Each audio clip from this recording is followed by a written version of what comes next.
Commercial gas cylinder ದರ ಏರಿಕೆಯಾಗಿದೆ.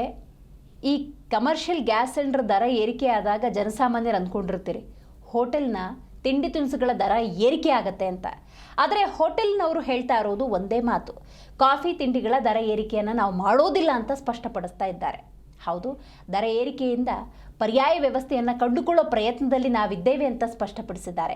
ಪದೇ ಪದೇ ಊಟ ತಿಂಡಿ ಬೆಲೆಯನ್ನು ಏರಿಕೆ ಮಾಡಿದ್ರೆ ಅದು ಗ್ರಾಹಕರ ಮೇಲೆ ವ್ಯತಿರಿಕ್ತವಾದಂಥ ಪರಿಣಾಮವನ್ನು ಬೀರುತ್ತೆ ಅಂತ ಅರಿತಿರುವಂತಹ ಹೋಟೆಲ್ ಉದ್ಯಮಿಗಳು ಈ ಒಂದು ನಿರ್ಧಾರಕ್ಕೆ ಬಂದಿದ್ದಾರೆ. ಹೌದು, ಗ್ಯಾಸ್ ಸಿಲಿಂಡರ್ನ ದರ ಹೆಚ್ಚಾಗಿದೆ. ಇರಾನ್, ಇಸ್ರೇಲ್, ಅಮೇರಿಕ ನಡುವಿನ ಯುದ್ಧದ ಸನ್ನಿವೇಶದಲ್ಲಿ ಪೂರೈಕೆ ಕೂಡ ವ್ಯತ್ಯಯವಾಗಿದೆ. ಸಹಜವಾಗಿ ಬೆಲೆ ಏರಿಕೆ ಆಗುತ್ತೆ. ಆದರೆ ಪ್ರತಿ ಬಾರಿ ಗ್ಯಾಸ್ ಸಿಲಿಂಡರ್ನ ದರ ಏರಿಕೆಯಾದ ಸಂದರ್ಭದಲ್ಲಿ ಅದನ್ನು ಗ್ರಾಹಕರ ಮೇಲೆ ಹಾಕೋದನ್ನು ನಾವು ಒಪ್ಪೋದಿಲ್ಲ ಅನ್ನೋದು ಹೋಟೆಲ್ ಉದ್ಯಮಿಗಳ ಮಾತು. ಈ ನಿಟ್ಟಿನಲ್ಲಿ ನಾವು ಯಾವುದೇ ರೀತಿ ಕಾಫಿ ತಿಂಡಿಗಳ ಮೇಲೆ ದರ ಏರಿಕೆಯನ್ನು ಮಾಡೋದಿಲ್ಲ ಅಂತ ಸ್ಪಷ್ಟಪಡಿಸಿದ್ದಾವೆ. ಅಂದರೆ ದರ ಏರಿಕೆ ಮಾಡಿಬಿಟ್ರೆ ಅದು ಗ್ರಾಹಕರ ಮೇಲೆ ಎಫೆಕ್ಟ್ ಆಗುತ್ತೆ, ವ್ಯಾಪಾರ ವಹಿವಾಟೆಲ್ಲ ಸ್ಥಗಿತ ಆಗಬಹುದು.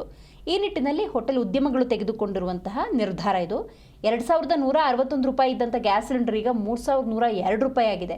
ಸೊ ಆ ಗ್ಯಾಪ್ ಏನಿದೆ 2161ರಿಂದ 3102 ಅಂದರೆ ಬಹಳಷ್ಟು ಅವರಿಗೆ ವ್ಯತ್ಯಯ ಉಂಟಾಗುತ್ತೆ. ಉದ್ಯಮಗಳು ಎಷ್ಟೋ ನೆಲ ಕಚ್ಚಿದ್ದಾವೆ ಈಗಾಗಲೇ. ಆದರೆ ಆ ನಷ್ಟವನ್ನು ಭರಿಸೋದು ಯಾರು? ಅದನ್ನು ಸರ್ಕಾರ ಭರಿಸಬೇಕು ಅಂತ ಮನವಿಯನ್ನು ಈಗ ಹೋಟೆಲ್ ಉದ್ಯಮಗಳು ಇಡ್ತಿದ್ದಾವೆ. ಬಟ್ ಅದನ್ನು ಸರ್ಕಾರಗಳು ಹೆಂಗೆ ಪರಿಗಣಿಸ್ತವೆ ಕಾದು ನೋಡಬೇಕಾಗಿದೆ.